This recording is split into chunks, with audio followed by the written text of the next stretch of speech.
noches, bienvenidos. Esto es Recalculando. Un minuto pasan de las 11 de la noche y hoy una jornada con muchísima información para compartir con todos ustedes. Entre otros temas, vamos a estar hablando de el tuit, lamentable tuit, poco feliz realmente, que hizo la diputada Elisa Carrió a propósito de lo que es la evolución de los precios de la economía, pero puntualmente un tema sumamente sensible como son los alimentos. Bueno, vamos a estar analizando qué pasa con los alimentos y también qué pasa con los funcionarios de este gobierno, que da la sensación de que miran para otro lado, que no los asiste lo que es una lógica, un sentido común, o en todo caso que han trocado el sentido común, por lo menos que podemos percibir todos, y realmente esto es muy lamentable. Vamos a estar hablando también de la inflación. Hoy se conoció el número de marzo que midió la UMED y en ese sentido un dato que es escalofriante, 4% para el mes de marzo, con una mención especial, si me permite, para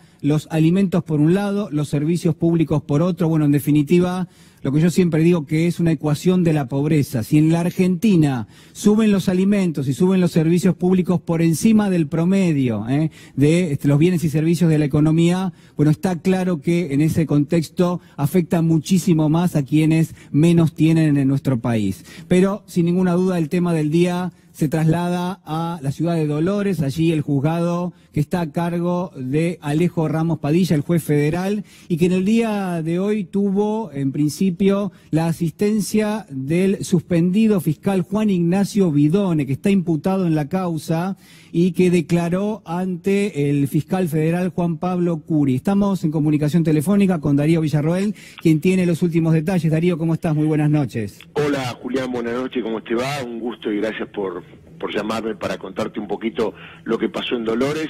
Efectivamente, hoy alrededor de las 13 horas estuvo el fiscal suspendido de Mercedes hablando con el juez Ramos Padilla.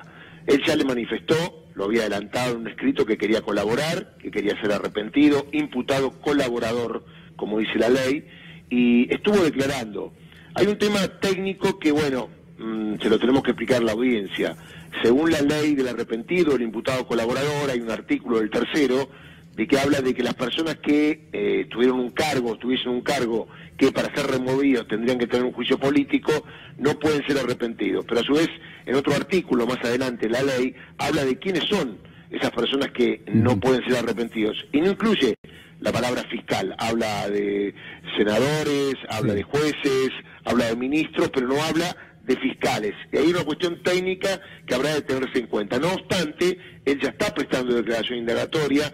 Obviamente, una vez que declare, y al final será el fiscal, el doctor Juan Curi, que parece no estar muy dispuesto a tener por imputado colaboradores a las personas, porque dice, entre otras cosas, que todavía no se resolvió el tema de la competencia, dice que todavía no ha tenido acceso a todo el expediente, las personas que están imputadas, y sobre todo que hay que probar los dichos de los arrepentidos. Pero en realidad, cuando se busca la verdad, obviamente el fiscal inmediatamente tiene que tener la declaración a mano y después pedir o no al juez que homologue un acuerdo donde siempre, normalmente, el juez y el fiscal están de acuerdo. Obviamente el que tiene que tener más prurito técnico es el juez y no el fiscal, que es el que acuerda en todo caso con el imputado, ¿no? Darío, quiero preguntarte porque, recordemos que en este caso el suspendido fiscal Vidone está imputado por, en principio, haber filtrado datos que correspondían a lo que uno entiende que era una fuente de información como Migraciones,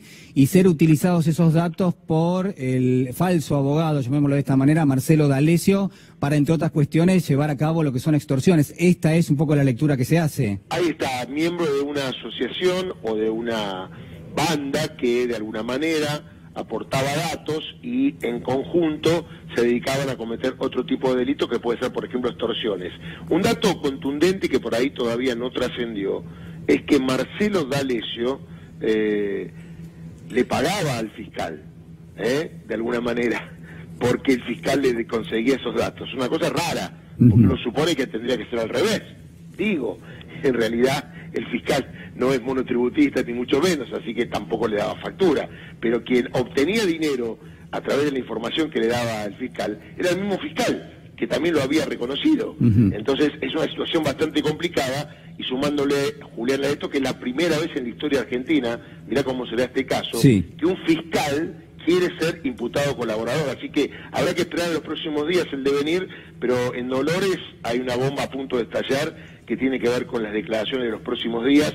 Recordad que el próximo jueves declara la expareja de la actual mujer de Carlos Stornelli, que recordemos, según lo que dijo Rolo Barreiro, en su momento le había pedido el fiscal Stornelli a Marcelo D'Alessio que le hiciera una especie de seguimiento por una cuestión muy particular que tiene que ver cuánto ganaba, porque había deuda de alimentos respecto de su ex mujer, y bueno, en un momento lo amenazó, si querés le ponemos un poco de droga, ¿no? Sí. Un tema muy fuerte y que tiene que ver con algo que se va a saber los próximos días. Darío, a ver, vos recién lo mencionabas en parte este tema. Hoy se generó muchísima polémica porque había quienes de alguna manera argumentaban que al ser un fiscal, aunque sea suspendido, bueno, no podía acogerse a la figura del imputado arrepentido. Ahora, cuando uno consultaba el Código Penal, bueno, hablaba de otros funcionarios que efectivamente son aquellos que enfrentan un juicio político los que no pueden acogerse a esta figura, pero en el caso del suspendido fiscal Bidone, bueno, no aplica.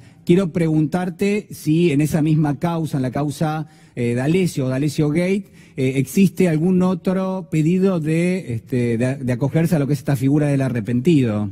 Sí, obviamente está el propio pedido de Marcelo D'Alessio, hay que sumarle el de Bidone, pero D'Alessio, hay un tema que no trascendió porque por ahí mediáticamente son muy pocos medios, este es uno que informamos. Ya cuando D'Alessio fue detenido, declaró en primera oportunidad, en 3 oportunidades en la declaración le manifestó al juez y al fiscal que quería ser arrepentido. No obstante, aportó un montón de datos, pero para dar más datos quería ser arrepentido, datos que ya volvió a aportar y de alguna manera está jugando eso. Ahora, cuando D'Alessio se le pregunta otra vez, una vez que estuvo detenido, parece ser que alguien le dijo, no, mirá, no seas arrepentido, y ese dato que dio la primera vez ahora está stand-by.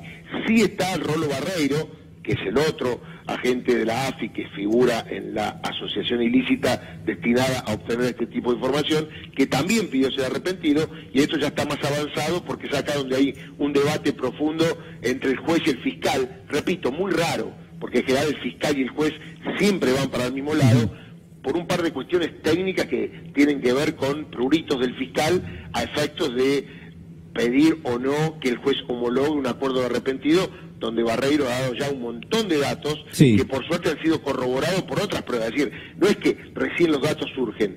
Lo que diferencia este caso de la causa de la fotocopia de los cuadernos es que en la causa de la fotocopia de los cuadernos el juez Bonadío salió a detener inmediatamente sin corroborar las pruebas, y en este caso está haciendo todo a pie puntilla el juez, porque ya tiene corroborado todo lo que después le dijo Barreiro. Es decir, primero corroboró un montón de pruebas, después Barreiro y aportó todos los datos que él tiene, ¿no? Darío, ahora sí, la última, no quiero dejar de tocar este tema porque recordemos que el juez Alejo Ramos Padilla declaró competencia, ¿no?, directamente en esta causa, y sin embargo el fiscal federal Juan Pablo Curi apeló esa sentencia. ¿Eso es así? Exactamente, mirá, lo subrayo.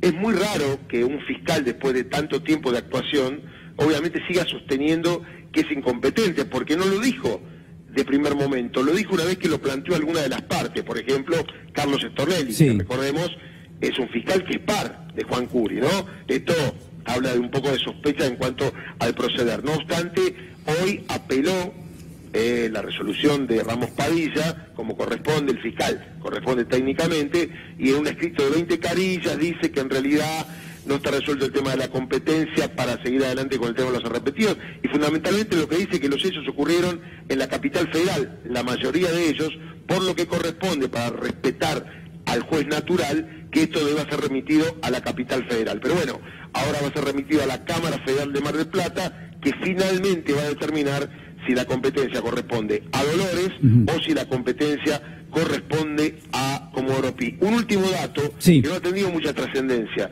¿Te acordás que en su momento Carlos Stornelli denunció a Marcelo D'Alessio para sacar la causa de Dolores y que venga aquí a la capital federal? Así es. Esa causa le tocó a Julián Ercolini, que la tuvo un tiempo y después se declaró incompetente y se remitió a Bonadío, porque Bonadío tiene otro tema de una denuncia de Elisa Carrió sobre unas escuchas como que había una operación tendiente a perjudicar a Carlos Stornelli. Bueno, hoy el juez Claudio Bonadío, después de un mes, resolvió declararse incompetente en la causa que le había remitido Julián Ercolini y se la devolvió, por lo que ahora la Cámara Federal de Comoropi va a ser la que va a determinar si en la denuncia de Carlos Stornelli obviamente interviene Ercolini o Bonadío. La lectura es que en realidad hay gente que le está soltando la mano al fiscal, es decir, Bonadío se podía haber quedado con la causa y tomar alguna medida que lo favorezca. Sí. Sin embargo, después de un mes dijo, no, mirá,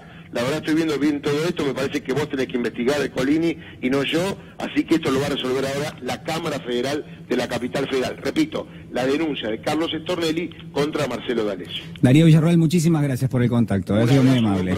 Que la pasen lindo. Muchísimas gracias. Bueno, vamos a seguir analizando obviamente este tema y están en nuestros estudios, ya están listos para hacer el análisis. Por un lado, la abogada del empresario Pedro Echeves, recuerdan ustedes a Pedro Echeves, el empresario que realizó la denuncia contra Marcelo D'Alessio, la doctora Natalia Salvo, y por otro lado, ustedes también ya lo conocen, al doctor Eduardo Barcesat, constitucionalista y también una autoridad realmente del derecho para analizar todo esto. Ahora analizamos lo que han sido los últimos detalles del D'Alessio Gate con este informe.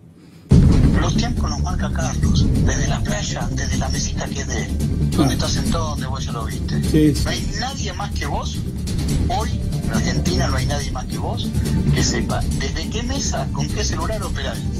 Hoy habló 6 veces conmigo. Hablamos de peruano y hablamos de un tipo que está viniendo a la Argentina, que dice que es piloto de United y nos dimos cuenta que son ellos.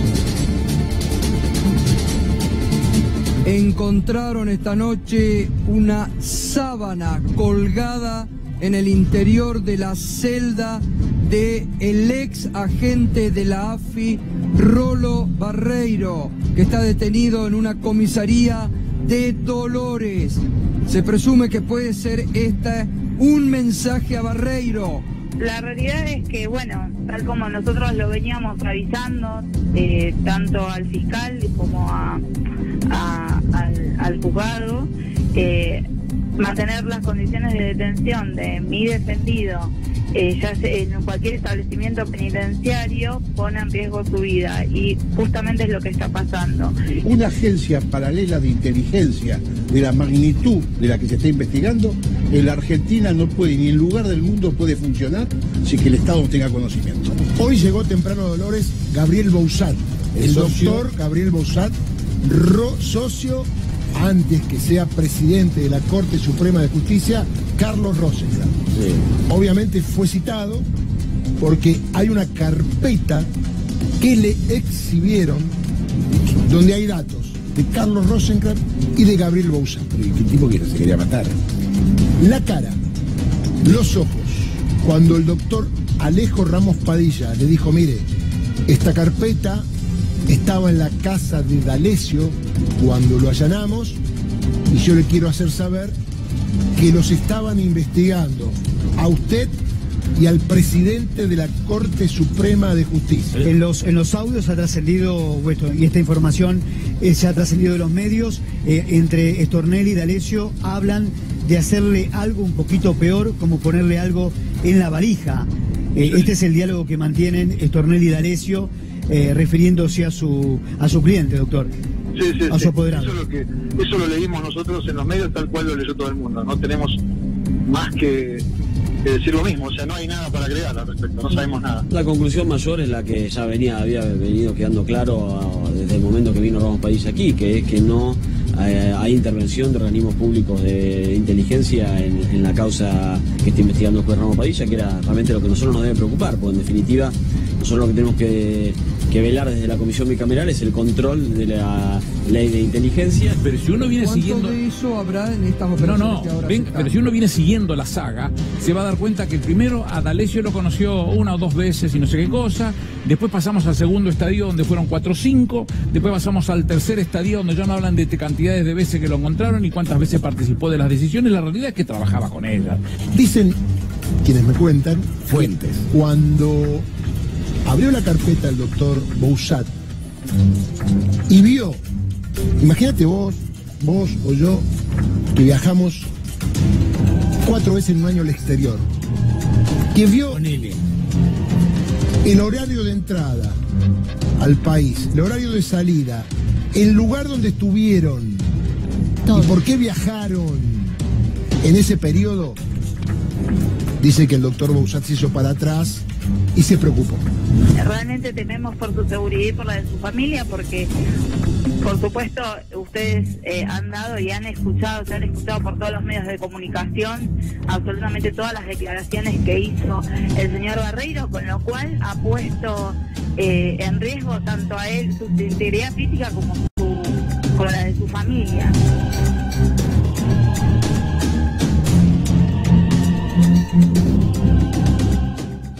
Bueno, muy bien, ahí estaba la primera parte del informe. Está en nuestros estudios la doctora Natalia Salvo, abogada de Pedro Chévez. Muchísimas gracias por estar con nosotros. El doctor Eduardo Barcesat. ¿Cómo le va, doctor? ¿Cómo está?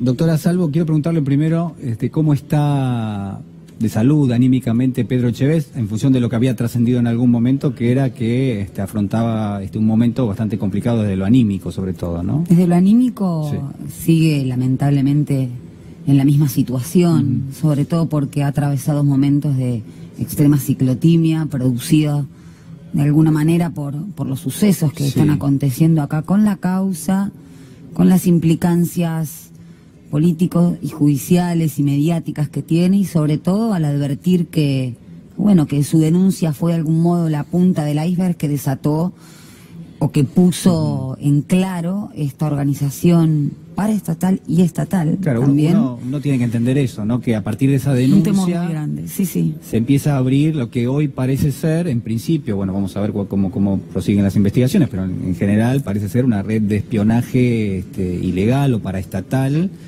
Y sobre todo ante las últimas novedades. Yo veía recién el informe, las declaraciones de Barreiro.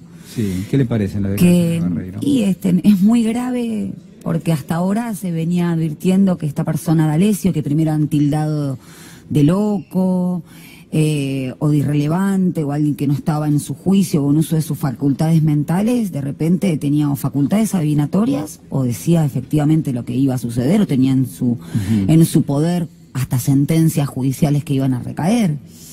Lo cierto es que primero era un proveedor de información ilegal, pero después, a través de las declaraciones de Barreiro, lo que se ve es que es la misma Agencia Federal de Inteligencia, es decir, el mismo Estado que utiliza esa estructura para realizar espionaje ilegal. Esto es de una gravedad inusitada. Hemos tenido un reconocimiento por parte de la primera y segunda de la AFI, que han dicho que efectivamente es cierto que 2 personas que pertenecen, Di Pascual, o sea, el secretario jurídicos y de finanzas de la AFI, han ido a visitar a un juez. Si no se advierte que hay una gravedad terrible en esta situación, que de por sí ya habla de un... No es un eufemismo, es un apriete por parte de la agencia de inteligencia a un juez, es como para causarle miedo a cualquier persona en esta situación. Doctor Barcesat, yo mencionaba recién esta red de espionaje, pero digo, es mucho más amplio y en términos institucionales es sumamente grave.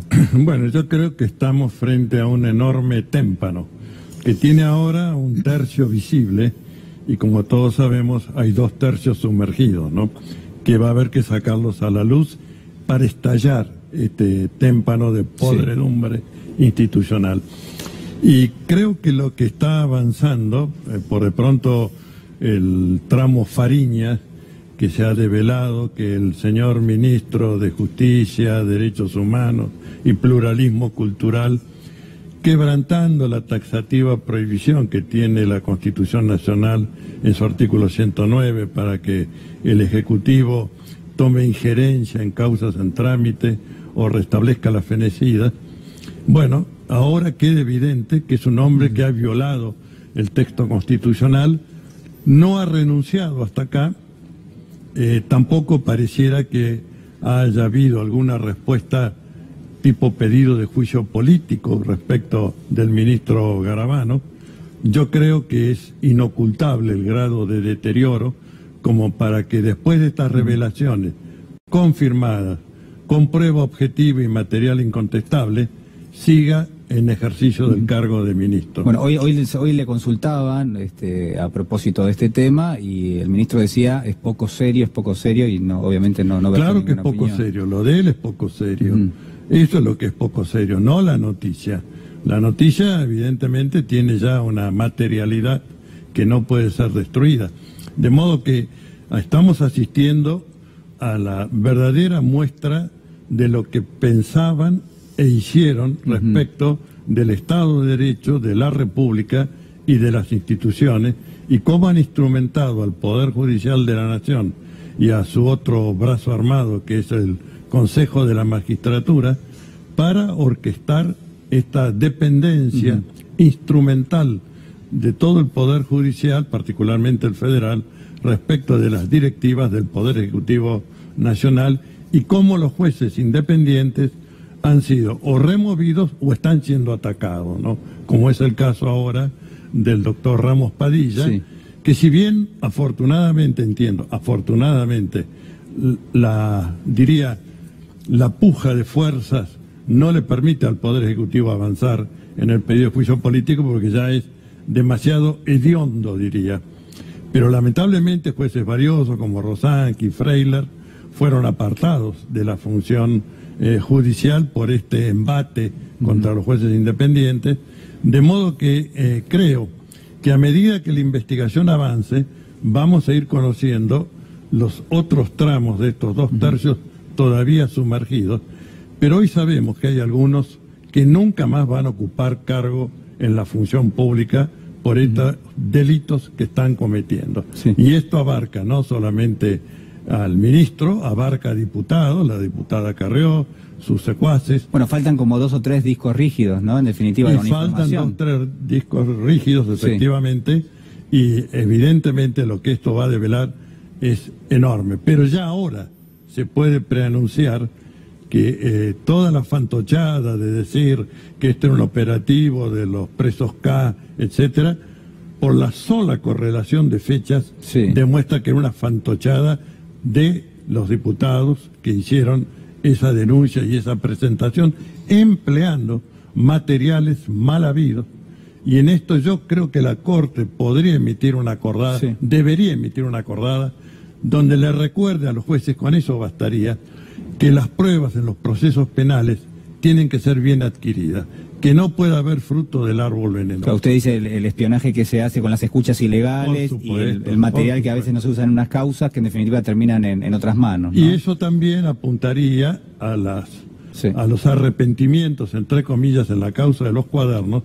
donde no hay ningún soporte técnico que posibilite evaluar cómo se presionó sobre el imputado para que éste, en definitiva, relatara lo que pedían las autoridades judicial y del Ministerio Público, concretamente Bonadío y Stornelli, ¿no? Doctora Salvo, quiero preguntarle por su cliente, por Pedro Echeves, y en principio en qué situación procesal está y si va a ampliar lo que fue su declaración indagatoria que hizo al principio, ¿no?, del proceso. Él es el denunciante inicial. Un día después de realizar la denuncia, esto fue específicamente el 28 de enero, el 29...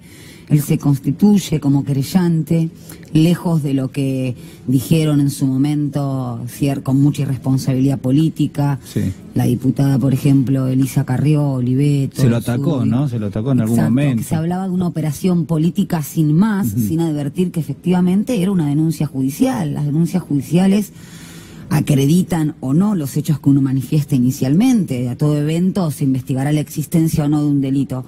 Lo cierto es que mi cliente estuvo un día después ratificando a lo largo de 10 horas su denuncia, con lo cual no es que fue tomada también con liviandad. Echeves declaró 10 horas seguidas. El día 29 de enero, un día después, que como bien advierte el doctor, una causa pública, el secreto del sumario se decreta recién el 6 de febrero, el día que se hace el allanamiento inicial y que es otro de los grandes puntos de inflexión de la causa.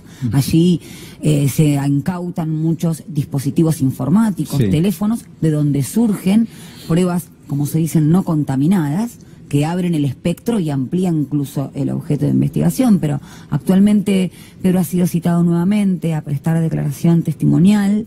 Inicialmente era para el día de hoy, por el temor que él tenía a regresar al país, se le solicitó al juez que se haga a través del mecanismo de videoteleconferencia. El juez nos solicita que denunciemos cuál es el consulado más cercano a los efectos de acreditar su identidad y poder hacer con el rigorismo que corresponde este procedimiento.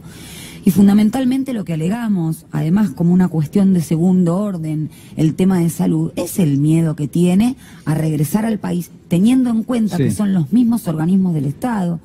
Me refiero específicamente al Ministerio de Justicia, cuya cabeza ha solicitado a vía voz el pedido de juicio político del juez Ramos Padilla. O sea, Pedro Echevez tiene miedo de regresar al país. Por supuesto, hoy en día está en un exilio forzado. Tiene miedo por él, tiene miedo por su familia, por sus hijos.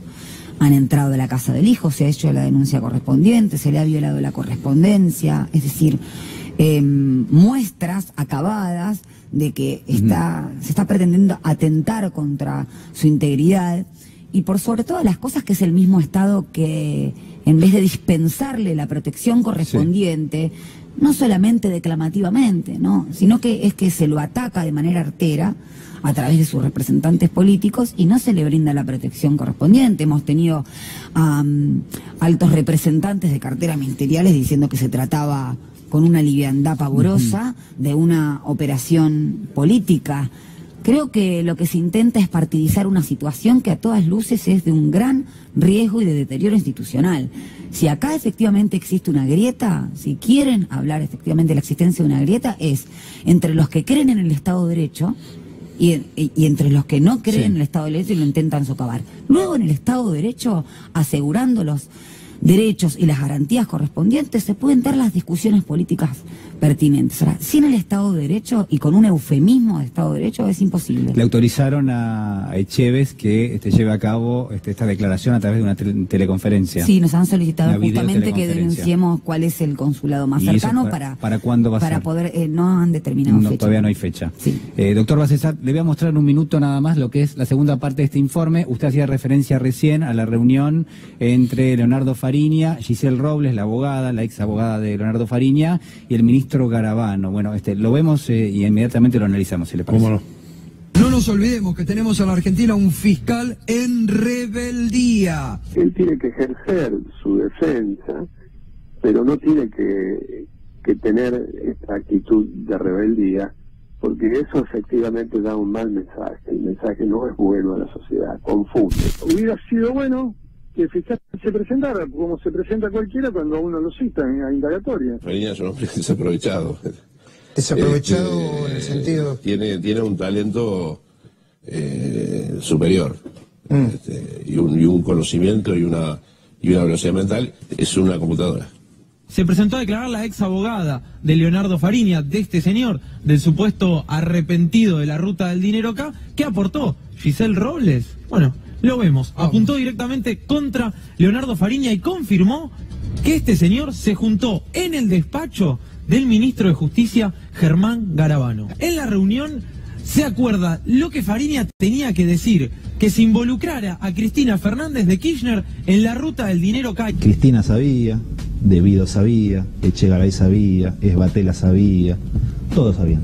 El facilitador de la reunión habría sido un periodista, y en este caso no es Daniel Santoro, es otro periodista. Ya nos vamos a enterar cuando esté formalizada su declaración testimonial, pero un periodista contactó a Germán Garabano y le dijo: Fariña quiere consultarte a vos. Garabano tiene que irse. Garabano es un papelón como ministro de Justicia. Es una vergüenza que además le digan a alguien que se supone es un testigo protegido lo que tiene que decir para afectar a una expresidenta. Es escandaloso. El señor Jorge Lanata, con el apoyo de la corporación, quería ficción, yo le di ficción. El kirchnerismo que busca que la realidad sea simétrica, ahora encontró su propio arrepentido. Así como hay arrepentidos en la causa de los cuadernos, empieza a haber arrepentidos en la causa de D'Alessio en el juzgado de Ramos Padilla. El kirchnerismo dice, con muchos rasgos de verosimilitud en muchos casos, hay arrepentidos a los cuales les cargan las declaraciones, usando la prisión preventiva como una especie de extorsión. Si vos no decís que la plata se la entregaste en mano a Cristina, seguís preso. De Bonadío, digamos, es increíble. Yo tengo testimonios de empresarios que dicen cuando empiezan a declarar, dicen pare, y que en realidad el único objetivo es que Cristina vaya preso, pero nadie más. Cuando yo digo el derecho procesal creativo, son instituciones que no son técnicamente cosas del derecho penal. La causa Otesur, mi colega Ercolini ha hecho una cosa parecida. A ver, mientras estábamos mirando el informe, yo le decía al doctor Orsesat, le preguntaba, ¿esto es más grande? Y el doctor me decía, me parece que es más grande. Y la segunda pregunta que le decía es, ¿esto termina en Comodoro Pi o sigue en Dolores? Yo creo que desde el punto de vista de la madeja, que combina elementos de los servicios de inteligencia, así llamados, la que combina a fiscales, jueces, a periodistas, eventualmente la intervención de la Embajada de Estados Unidos, etcétera, es de una profundidad y gravedad institucional, creo yo, única. No hacemos aquí el cotejo de la gravedad de derecho investigado, ¿no? Ahí hubo un atentado, indiscutiblemente, me refiero a la voladura de la sede de la AMIA y la sede de la Embajada del Estado de Israel. Esto es otro tema. Pero en cuanto a la complejidad del dispositivo y a la putrefacción institucional que implican, entiendo que este es mayor. Ahora bien, en cuanto a si va a terminar en Comodoro Pi o en Dolores, yo creo que hay factores, claro, que son de la racionalidad del discurso jurídico y de las prácticas jurisdiccionales, lo que significa un mundo distinto del que estamos viviendo hoy en la Argentina. Pero en esa racionalidad, mientras no haya negativa del fuero federal, hay un juez federal interviniendo, que es Ramos Padilla, entonces debe proseguir ese. Y esto se engarza con el principio de que el juez que previene primero es el que tiene la competencia para proseguir. Claro, cuando hay un dispositivo que puede tener unas actuaciones en Capital Federal, en localidades del conurbano, etcétera, podrían suscitarse muchísimos episodios pretendiendo fracturar la investigación, es decir, bueno, lo de Dolores en Dolores, lo de Capital Federal en Comodoro Pi y lo de la provincia, bueno, en el distrito donde se produjo. Pero esto va contra la investigación. Esto va contra y favorece la posibilidad, que es otro estándar jurídico, de sentencias contradictorias. Es decir, que en un lugar se lo considere delito, en otro quede en una indeterminación, otro establezca un sobreseimiento. Este riesgo se conjura cuando hay un juez que interviene y que aborda la totalidad del dispositivo. Y este dispositivo está entramado de una manera tal que no se pueden separar los piolines, ¿no?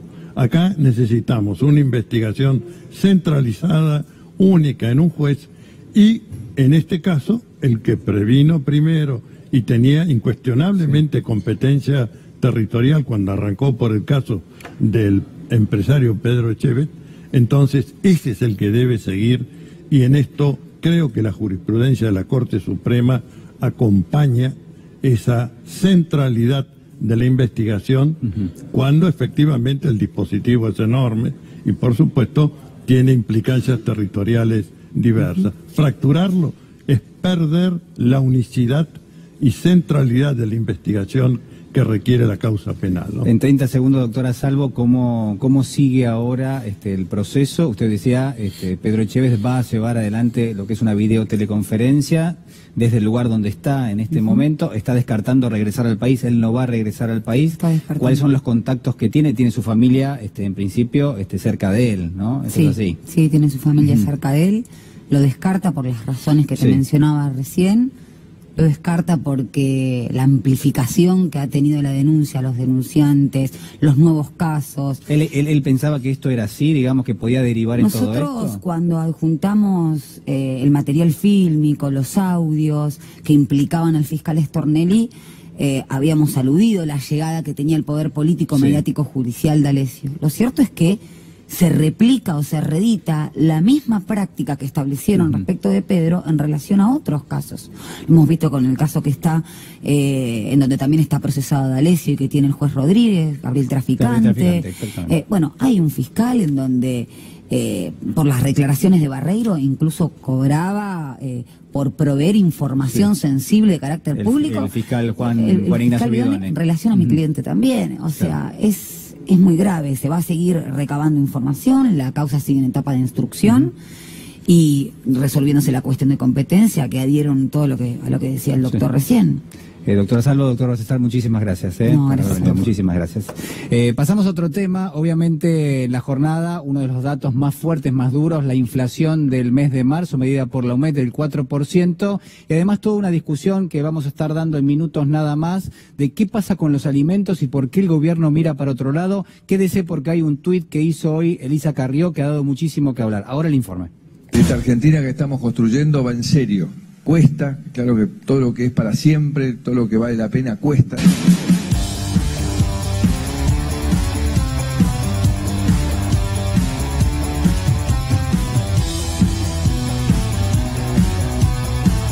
Vamos a ir derrotando los problemas que arrastramos hace décadas. Estamos repitiendo los mismos errores hace 80 años. La cifra que ha puesto en los últimos 70 años me parece que no es correcta. Ya se fue un poquito más, 80. Hoy ya le sumó 10 más. Como dice el librito de las 70. Dejar atrás 70 años de frustraciones, 70 años de crisis recurrentes. Que arrastramos, insisto, hace más de 70 años. Es un fracaso que en 70 años no podamos resolver nuestro equilibrio fiscal. 70 años. Durante más de 70 años. Que nos lastimaron durante 70 años. Más de 70 años. Estamos repitiendo los mismos errores hace 80 años. ¿Insisten que lo peor de la crisis ya pasó? Nosotros sostenemos que lo peor de la crisis ha quedado atrás, de la crisis cambiaria, ¿no? Bueno, el dólar. A ver. Santo. ¿Qué? ¿Otra vez? Sí. El dólar no para de subir, Santo. ¿Qué quiere que le diga? 44,39 fue el cierre.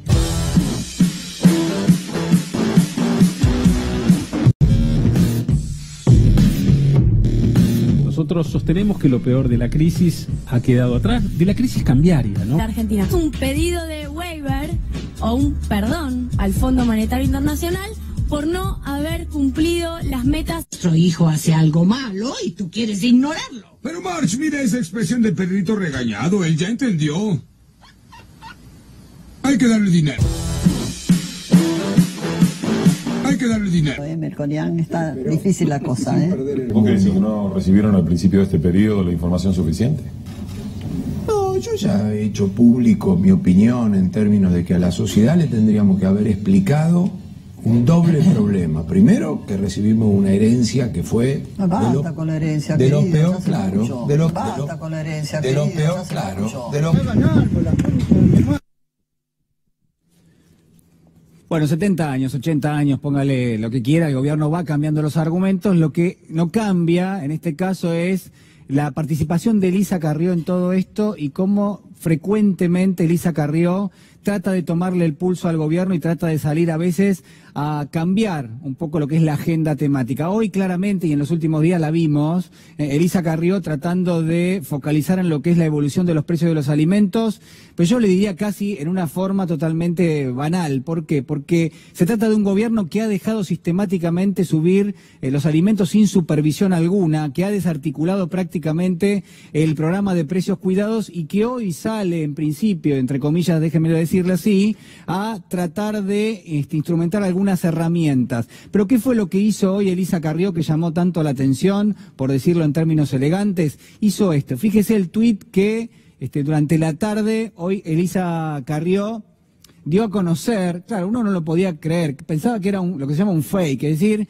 algo que es mentiroso y que le habían tomado a la cuenta, pero no.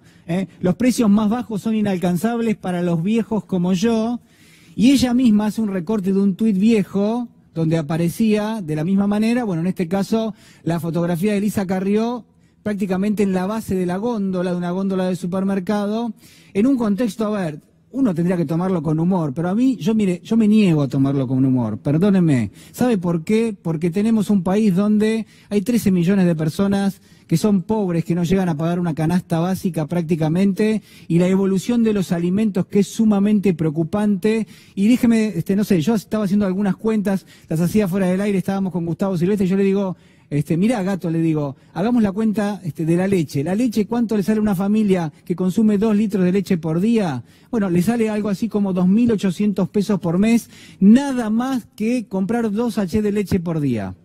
2.800 pesos es casi el 25% del salario mínimo vital y móvil de la Argentina. Que una familia que recibe un salario mínimo gaste el 25% nada más que para comprar 2 litros de leche por día, yo creo que lo dice todo y yo no tengo que decir absolutamente más nada de esta payasada. Realmente es una payasada, eso hay que decirlo, porque si no, la verdad que uno no aplica los términos por lo menos que yo pienso que tienen que ser. El otro tuit, si le parece, señor director, lo vamos a ver ahora, que es el de un periodista de La Nación que se llama Francisco Jueguen. Y fíjese a quién se encuentra en una frutería de Recoleta, sobre la calle Libertad. Sí, señores, el asesor ecuatoriano Jaime Durán Barba, eligiendo fruta, no tirando fruta, sino eligiendo fruta. Bueno, en este caso, la información dice que compró 1 kilo de duraznos a 95 pesos el kilo. Este es el detalle, carísimo, ¿no? El durazno en Recoleta. Bueno, y sin ninguna duda ha sido como una especie, si usted quiere, de noticia de color. Jaime Durán Barba, fijándose en los precios, pero claro, no hay ninguna reacción por parte del gobierno. Después vamos a estar hablando de este tema en un minuto nada más. Por último, el dato del día es la inflación de la UMED, que generalmente prácticamente está en línea con la que mide el INDEC algunas semanas después. 4% para el mes de marzo, 11,1% para el primer trimestre del año, y en el interanual, es decir, de marzo del año pasado a marzo de en el acumulado, 53,8%.